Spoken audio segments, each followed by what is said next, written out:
Is Withering. Hello, happy Tuesday, Internet, everybody. Good to see you. Today is going to be a tea education session, and I will be talking about quality tea processing, specifically withering. I'm going to be drinking Darjeeling tea, and as I was pulling this tea out to drink, I was thinking, what kind of tea education can I offer with this that's relevant to Darjeeling tea? And yeah, let me just get this out of the way. There we go. Yeah, I'm a bunny today on Instagram. It's fun. And so, yeah, something that is common among Darjeeling teas and Indian teas in general is a lack of attention on withering, which I have come to learn in my travels and in my experience and learning about tea from real legitimate tea masters that grow and process tea, that the most important step is withering. And the withering step happens right after. Hi Tanaka, nice to meet you. Thank you for saying hello on YouTube. Hope you like tea. That's what I'm drinking today. And that's what I'm drinking every day and talking about every day. Yeah, so let's get started. So what I have here is a 2018 very simple black tea, Orthodox black tea. What's called Orthodox. Thanks. Yeah, tell your boyfriend that we talk about tea and tea education. So yeah, in Indian tea terminology, there's two main types of teas that are made. One is Orthodox, and the other is mostly CTC, bulk teas. Orthodox teas are full leaf teas.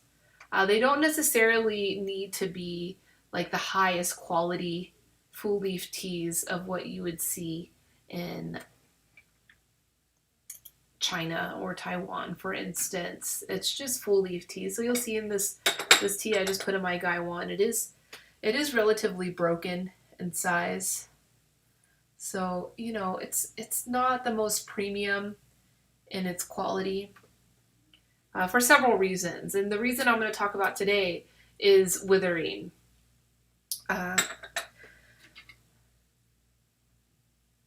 Just get some tea brewing. I want to drink some tea before I get really rapping on this subject. So withering is the first step of the tea process after harvest, after the leaves have been harvested.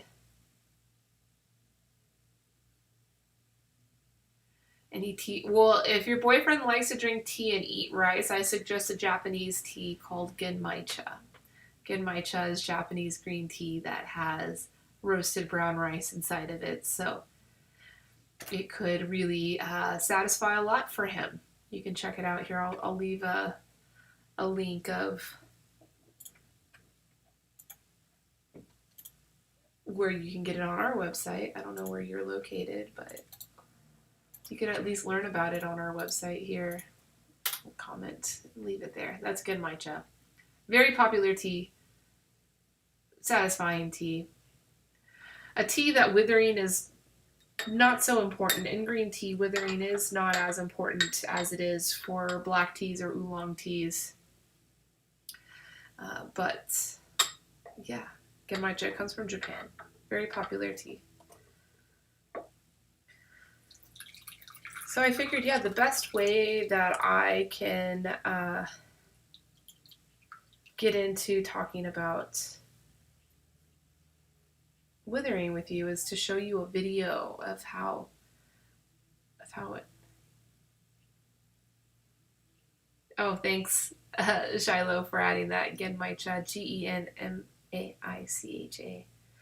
Yeah, kind of hard for me to type into the comments on Instagram.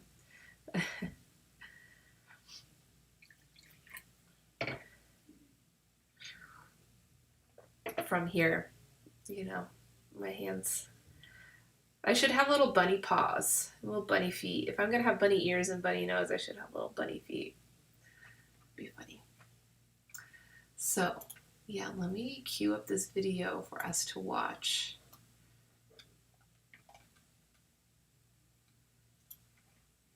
This is part of our T101 class that is actually available on Vimeo on demand. You can actually either rent it or buy it. It's a 5-chapter series, really informative about, of course, about tea.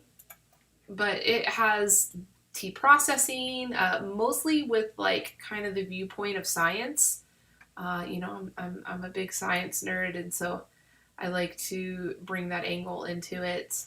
It also has the history of tea. It has the story of how tea spread to other regions. Oh, thanks. Yeah, we're a very storytelling based platform that supports tea farmers around the world. So yeah, on Vimeo, that's where this video is, Tanaka. So if you want to check this out, you can just search, or you can find the information here. If you go to tealet.com/T101, you'll find how to get access to that video. It's a 5-chapter video, history, spread of tea, you know, busting some myths around tea, as well as talking about the processing. So let's see. This will be good. Get it centered and looking nice for you guys. And then for Instagram, I'm going to go ahead and switch the camera so you guys will be able to see this and enjoy it. So let's start the video.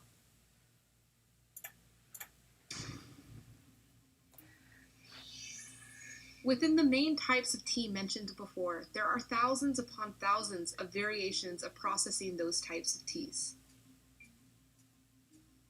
Harvesting. Typically, only the newest growth of tea leaves are harvested for processing and consumption. Camellia sinensis grows as a tree and develops fresh, supple shoots at the end of its branches. The bud and 2 leaves, or the bud and many leaves are harvested depending on the type of tea that will be processed. In high-quality tea, the tea master is sure to work with a consistent pluck standard that is in harmony with the process that is being applied to the tea leaves. White teas are typically processed with the bud and as little leaf as possible. Younger and suppler tea leaves are suited for white, yellow, and green teas. The amount of stem harvested and included with the tea also affects the flavor and qualities of the tea. It is important to know the optimal plucking standard needed for specific teas when evaluating the quality of the tea. Much can be said about the quality of a tea through its plucking standard. Withering. Almost all tea types must go through a withering process as to allow the moisture content in the tea leaves to reach a low enough level for processing. Each tea producer and tea type has its own method of withering, which can be done in the sun, indoors, or outdoors. Sophisticated producers have even developed technology to provide a more controlled environment for the withering process to occur to ensure accelerated and even processing. Some say that the most critical point of processing for quality assurance is during withering. If the tea leaves are not brought to a precise and accurate moisture content across the batch, the resulting tea may not process well and could have off sour flavors. Oxidation. So, yeah, the rest of this video will be for another time. But yeah, that's just a little introduction of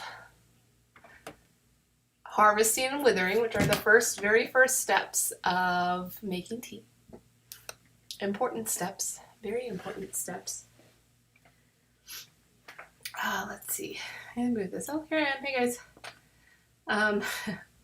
I wanted to also give some other examples of what withering can look like, and what good withering can look like, and what bad withering can look like, and how it can affect the tea. So just a tasting note about this tea that I'm drinking.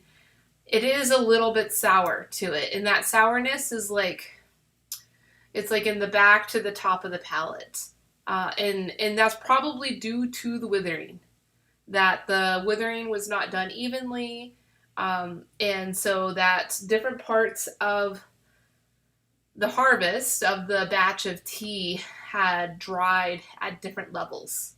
And so that has a very significant effect on the final product.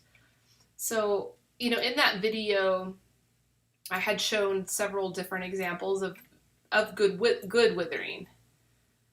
There, of course, are examples of bad withering. So, one of the best examples to look at for good withering is in, the birthplace of high quality oolong teas. So here we are in Wushan, Fujian, China. Beautiful place.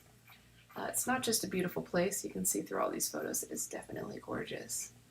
But I am trying to scroll down to get us to the processing. Here we go.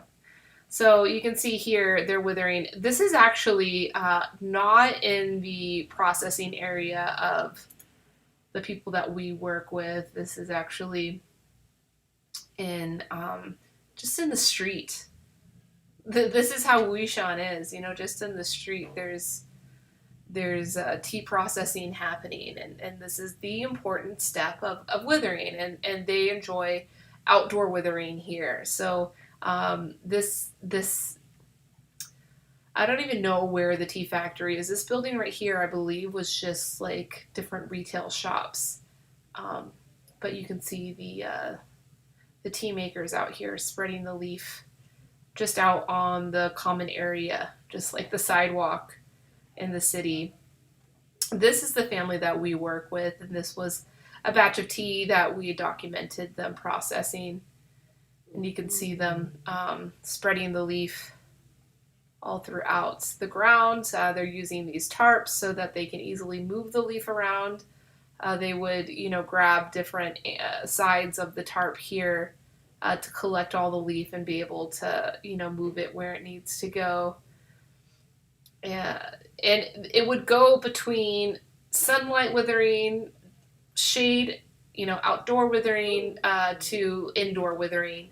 And it's up to each tea maker to decide how they're going to do that.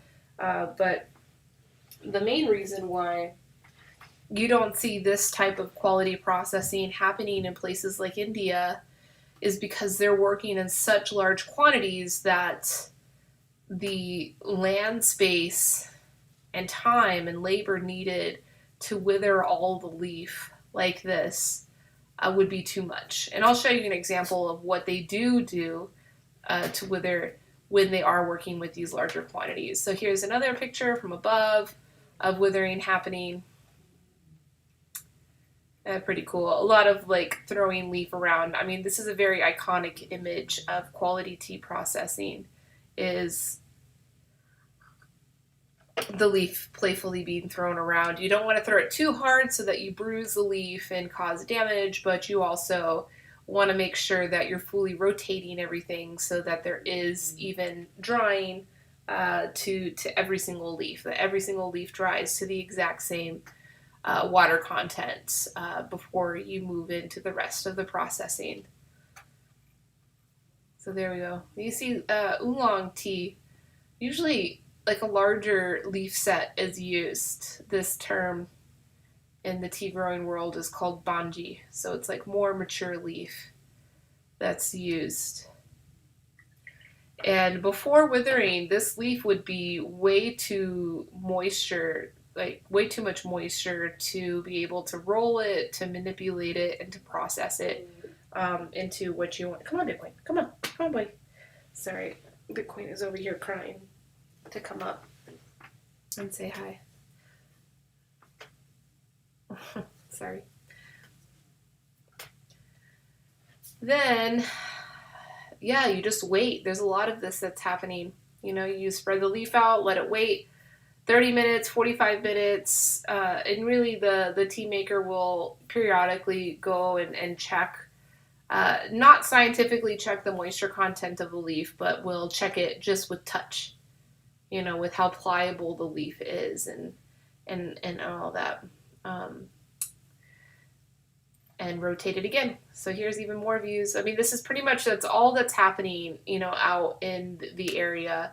And when the outdoor withering is done, the leaf will be taken. So look here, she's showing us an example of what they're looking for in the texture of the leaf before they move it on to the next step. So you see her husband there also kneeling over and checking out the texture of the leaf to decide if it's ready to move on to the rest of processing. And this is tumbling. So I'm not going to go into the rest of the processing here. Hi, everybody. I have a Bitcoin now. Bitcoin, you want to say hi to everybody? Say hello. Bitcoin had a rough couple of days, so today is his first day being back to his old self, which is nice. I was really worried about him. I took him on a long bike ride on Saturday, and he unfortunately got pretty sore. So much so that he wasn't able to jump, and really was kind of, hi Jonelle, good to see you. Bitcoin, say hi to Jonelle. Hi Jonelle. He's such a cutie. Yeah, so we were able to go on a nice walk this morning, and he, did some running around and jumping around. So now I feel like, yeah, he's back to his old self. So now I'm going to show you some photos of what bad withering looks like and why it is so hard for, Indian tea producers to make fine quality leaves. So let's see. So here's an example of Heritage, which is the Assam tea grower that we work with.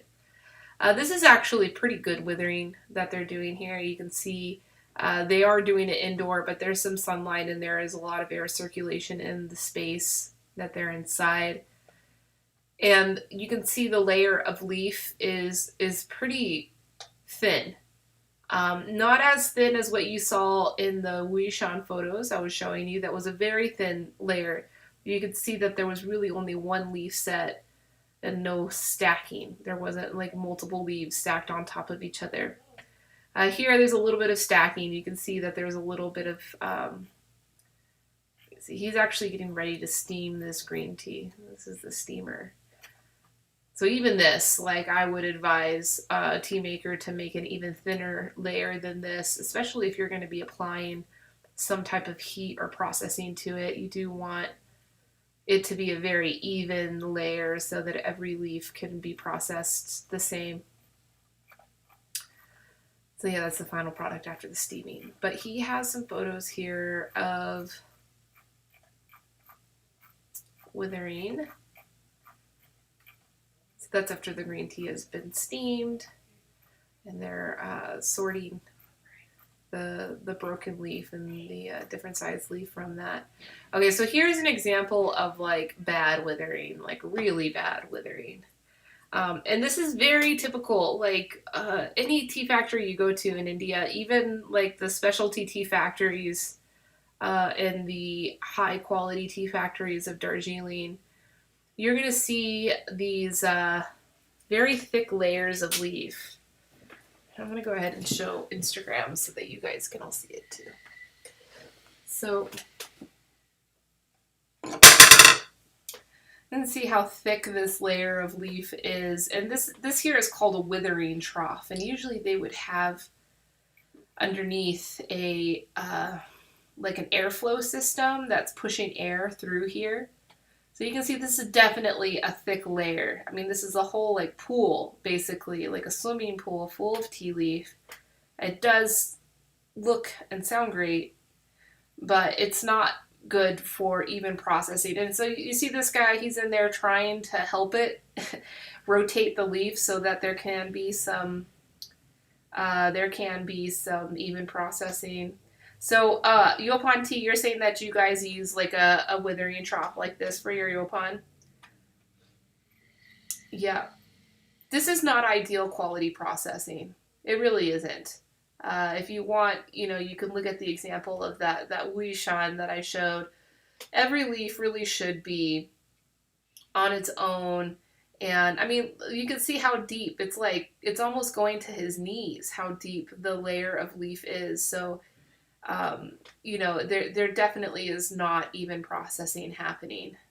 Um, not to mention, everybody in their bare feet walking around in the leaf. I don't think that's, something ideal for, you would not see this in China or Taiwan. And in fact, when I show photos of this to my tea making friends in China and Taiwan, they're very disturbed. They get sad almost. You can see now all three of them in there kind of tossing around and throwing the leaf. Yeah, I wouldn't think you'd be walking in it. So like this type of tea is definitely not the type of tea that we work with, but there are several factories that we work with like Heritage that have what we call hybrid systems where they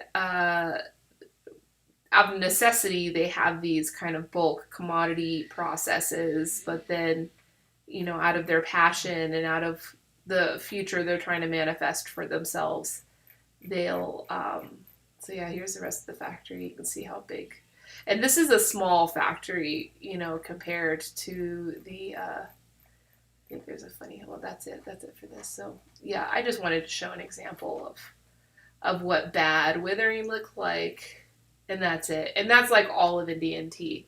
And so you'll never get like an even wither. And they say, oh, there's airflow and there's people rotating the leaf to instigate, more even processing, but that doesn't even work. And so yeah, it's a problem. And so like this tea that I'm drinking here, this Darjeeling tea, I have talked with them extensively about the importance of withering and how that would be a very easy fix to ensure that their teas came out more evenly processed and sweeter and more gentle and more nuanced, like what we usually like to see. But their main complaint is that they don't have the space. They don't have the space and the resources to do that more mindful withering, like what you saw in the photos of the Wuishan. So one of the solutions that we've seen in Taiwan, and I think it kind of started in Taiwan, although you can see it pretty much all across China and even some parts of Japan too, is the stackable bamboo racks that you can do the withering. So instead of doing the withering all in one big open space, they're able to kind of condense the real estate requirements by stacking it. And in that video I showed you, there was one example of how that's been applied in a more commercial sense with like an elevator system. So these are like the really big factories in China that are producing, commercial grade teas. And you wonder, how are they still taste good? Like, how do they still taste soft? How do they still taste sweet?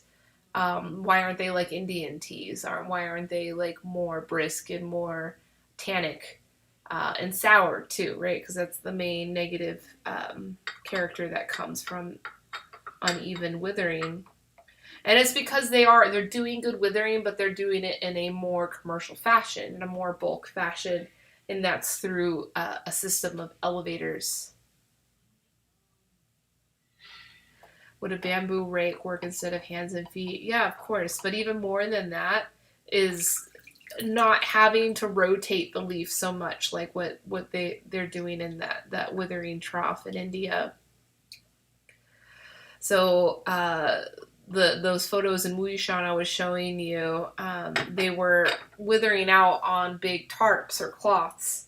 So whenever they needed to aggregate all the leaf and rotate it, they could just use that cloth and pull that up to bring everything in, versus having to individually go and walk over. But even in Taiwan, they'll walk in those spaces. Like they grab a bunch of leaf and they'll walk around. I'll show an example of that. They'll walk around and kind of sprinkle the leaf. It's actually kind of fun. It's very playful. That's probably like some of my favorite photos to take are of people that are, playing with the leaf and kind of tossing the leaf around.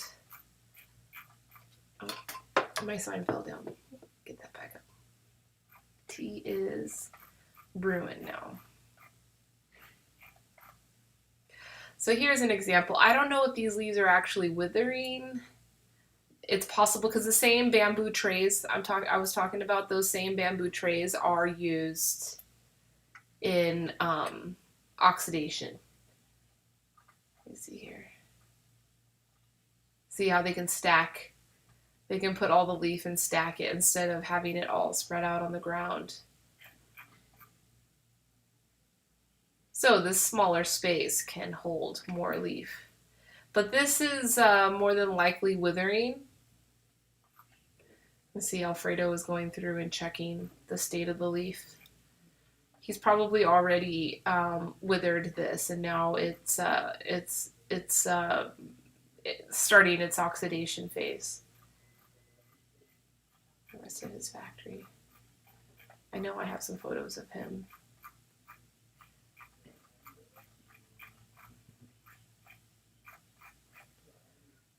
And his buddies all tossing leaf around. Speaking of Alfredo, Lynn, I am excited to be doing our first Taste the People's Tea tasting series, event series. It'll start on Tuesday, June 9th. Alfredo's teas are going to be the first of the feature, or first that we will feature. We are going to drink his Jushan Oolong, his 18 Ruby Black Tea, and his, I guess I don't have a photo here. Sorry, guys. But let's see if there's someone else. And his Ruby White Tea, which is really a tea not to miss. If you join us just to drink that tea, that's good. Actually, so these guys had the elevator. I'll show you the elevator. So this is big processing here. This is like oolong tea they're processing, and look how large these batches of tea are. We actually don't. So they're doing outdoor withering here. So this is the first step when they bring the tea in, is they spread it all out for doing. But this is like large quantities. And yeah, so they're throwing it. So they'll go around and throw it. But they do use these cloths for aggregating the tea and making piles. So like it's out, and then they can pull the corners of the cloth all in and make these piles, and then they'll go around and grab armfuls and sprinkle it out like this lady's doing right there. And their goal is to sprinkle it as evenly as possible to give even processing to the leaf. So you see there's a pile here, so they have just pulled all the corners of the cloth up to make this pile, and then when they're ready, they will go over and start sprinkling it out like she is there. See, this is big field. We actually don't work with this tea. We work with this family in their gardens in Taiwan. Just worked with our scheduling for us to visit these fields, but you can see how expansive they are. We usually don't work with tea farms that are like this, but we still have all the photos. So that's oxidation process going on, getting ready for the Kilgreen, and then the final step after that would be the, let's see how hot that is. And they do the Kilgreen in these tumblers like this. But yeah, these guys had that elevator that I was talking about. So they do the first step of withering outdoors, and then they do their second step. So this is starting of the shaking. Oh, here's the elevator. So you can see all of these racks, these trays. So these are big. So that's a human right there. Give you a reference. Oh, sorry. This is a human right here. Give you a reference of how big these trays are. They're big. They can process a lot of tea here. So,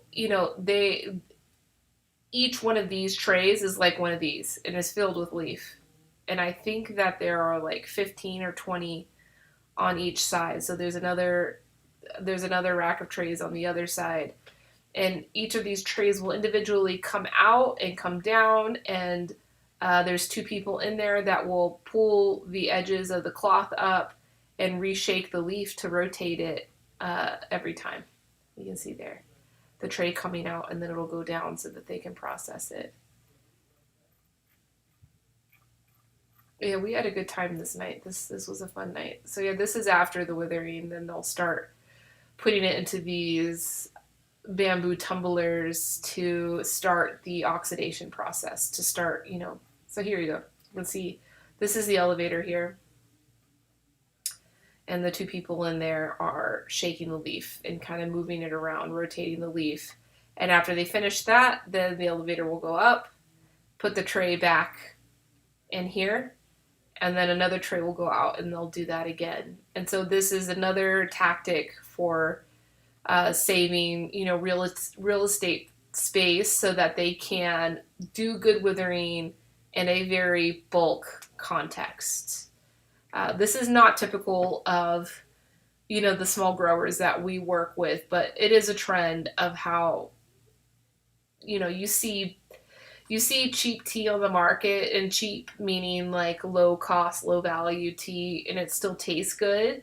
And, maybe it's missing the nuance. It's missing, those little details that make the high quality possible.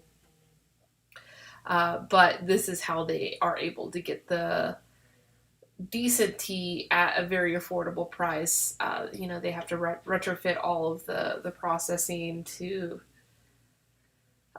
minimize size and all of that. I mean, these systems are probably not cheap as well. I mean, each one of these trays is an elevator. It pulls out the tray, it goes down, and they can rotate the leaf, and it goes back up and back in.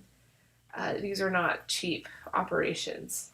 Here's another example. So this is withering. They're using these bamboo trays, not for withering. This is oxidation. So after the tea has gone through those tumblers to start, kind of breaking the cell walls of the leaf in a very gentle way, then the leaf will sit for an extended period of time in these trays. And the next day, it'll go through that kill-green process. So this is an example of what the leaf should look like when it's finished with its withering. You see, it looks very different than what it looked like when it was fresh. It's smaller in size, it's more limp, and that's now it's ready for processing. When the leaf is fresh from the bush, freshly harvested, it has way too much moisture in it. It won't roll. You need to allow this process to happen. See, so they're so scientific, and that before they stack each tray, they weigh exactly how much of the leaf goes into each. And this all plays into that consistency and quality control. Now, if this was like a very small operation, like what we usually work with, they wouldn't need to weigh it like this, because their operation is so small that it is like it has the consistency and the small scale processing cooked into it. So, but here the process is so big. I mean, look how many bamboo trays they have. Thousands. I don't know, thousands, definitely hundreds of these bamboo trays that are going to be filled and put onto the racks. They want to make sure that every single bamboo tray has the same amount of leaf on it, so that there is as even processing as possible. Let's see the elevator. It's pretty cool.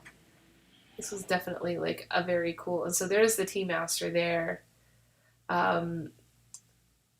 This is after withering, making sure that the leaf is ready to move on to the next step. So you see how the leaf looks after it's finished its withering. Looks very different than when it's fresh.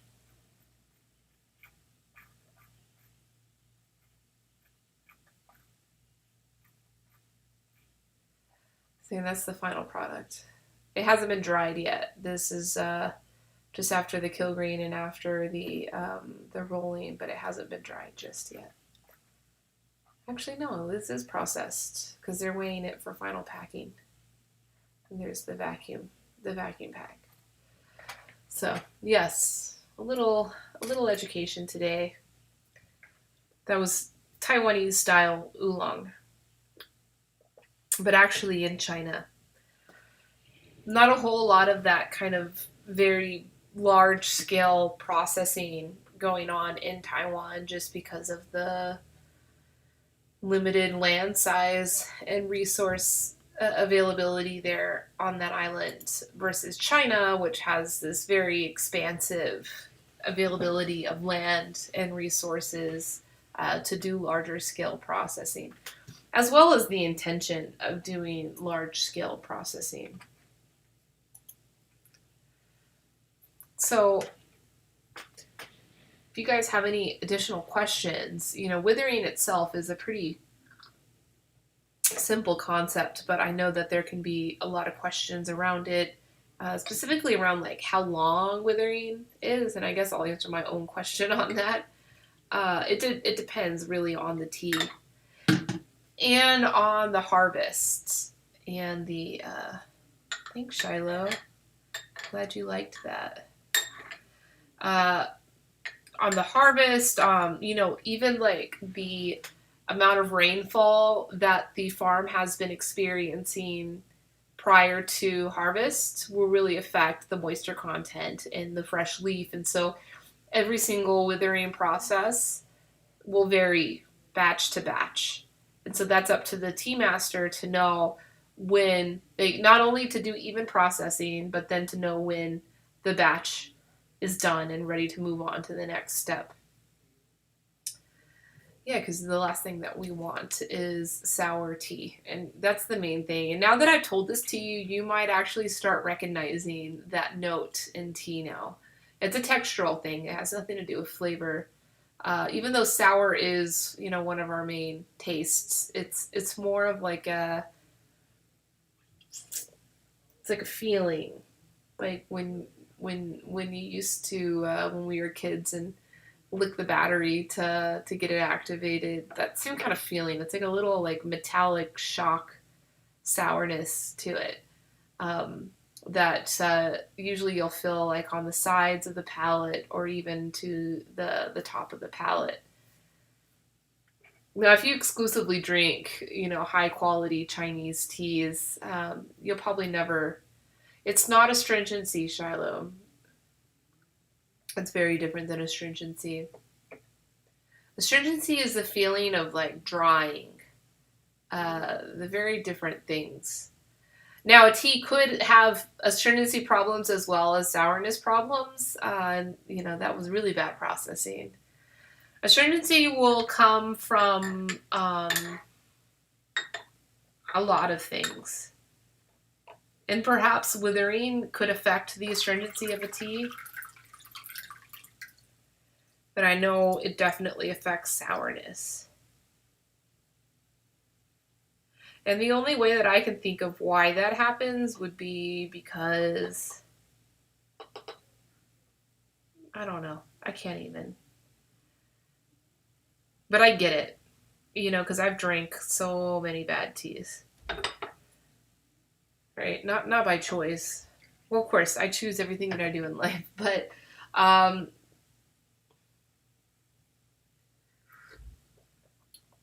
you're definitely not going to taste that sour note from like a good quality, like artisanal Chinese tea. The craft of tea making is so steeped in the tradition of growing tea and making and sheet tea in China. It's like just impossible. Like the withering troughs, like those thick withering troughs, which is usually what causes bad withering, doesn't even exist in China. They figure out, like, if they're going to go commercial, they figure out how to keep the good withering going in a commercial context. But in India, they thought they figured it out with these withering troughs. And if you're going to make CTC, it doesn't really matter anyway, because the CTC, you're going to create so much of the tannins that it'll just wipe out any other negative attributes to the tea. Now, when you start noticing that taste is whenever the farmer tries to make quality teas, so like orthodox teas or quality teas that are meant to be soft and more subtle, that sourness is going to come out. So yeah, the sourness is totally coming out in this tea, and the grower that makes this tea does work in a very small scale compared to their counterparts there in India, but even their withering is still very their troughs are usually like this thick, maybe 2 inches thick, which is too much. And it has forced air coming through, and that's how they justify saying, oh, well, there's forced air, so that's how things are more evenly processed, and it needs more than just that.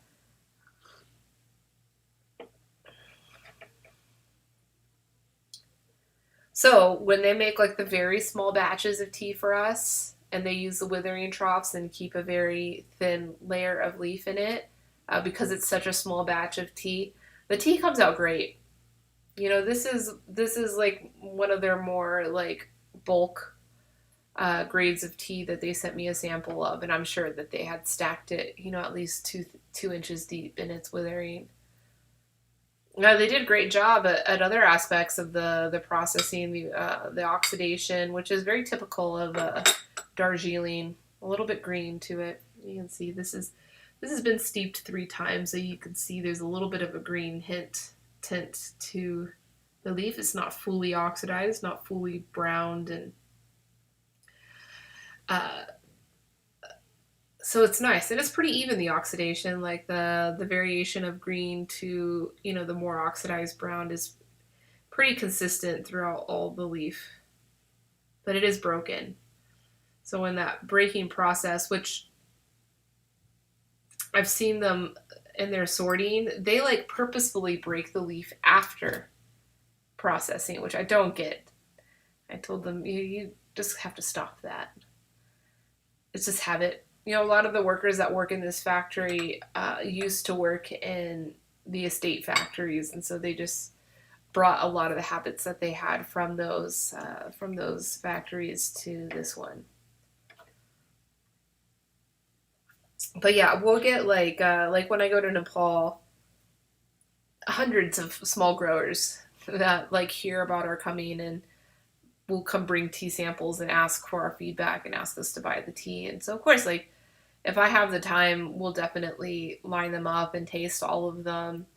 And doing the trial by fire, which is the very harsh steeping of the tea with like boiling water for 5 minutes, is a very good way to just like take one tiny little sip and identify all of these. Hi, Gabby, good to see you. Happy Tuesday. And identify these discrepancies and problems in the tea. They're too tannic, but definitely too sour. And that's always my feedback to them, is like, hey, if you're gonna like come bring me a tea, you could have a batch that's only like a kilo big, and that would be impressive. Like, but they're in such a commodity mentality. Like, every other buyer that approaches them is looking for the large quantities and is looking for the lowest price. So they've been conditioned that way. Oh, a foreign buyer is here, we need to, get them a sample of our best batch of tea, and if we got 2 tons on deck ready to go for them. And there's 2 parts wrong to that. One, the tea is probably not going to be good because you're going to be forced to cut corners and do things to make that big of a batch.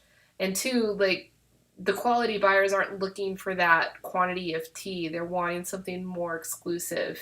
Maybe not as exclusive as 1 kilo. A consumer would want that, but a company like ours, like, I can legitimately bring on like 5 kilos of tea and successfully enter that into the market and build a name for that tea maker in the market, even with 5 kilos of tea.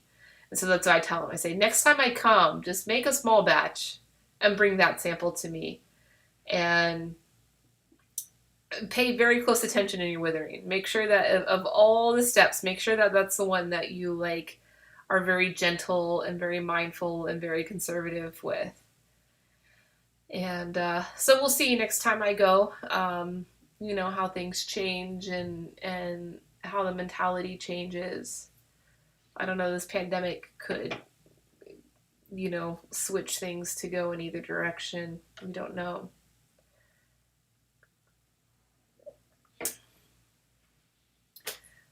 But it's still a drinkable tea. It's just not my favorite. It has like a very nice fruity note to it. It does have the high elevation Himalayan terroir note to it. It's just sour, and a simple step. Not a simple step, not so simple, but simple enough. Is the key to bringing this level like so many notches up. And from like an economic standpoint, right? That's what I always try to explain to people when I travel, and they say, "Oh, this is going to be too much effort and too much labor for us to implement this. We'll never be able to do it." I say, so the tea like this, the highest price that you'll get in the market for this is highballing it, but $7 a kilo is the highest price that you're going to get for this in the market.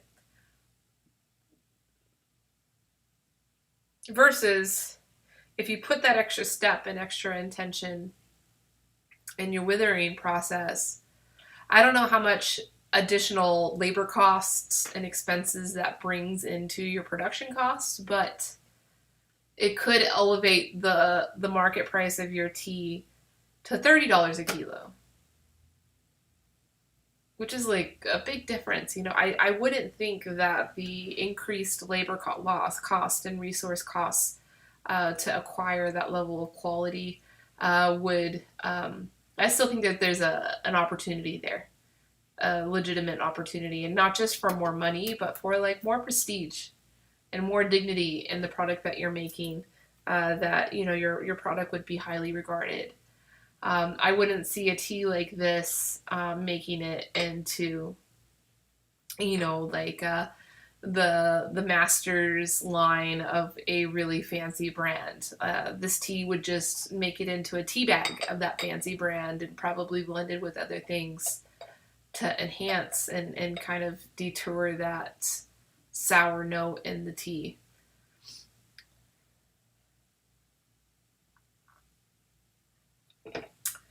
So yeah, I hope you guys enjoyed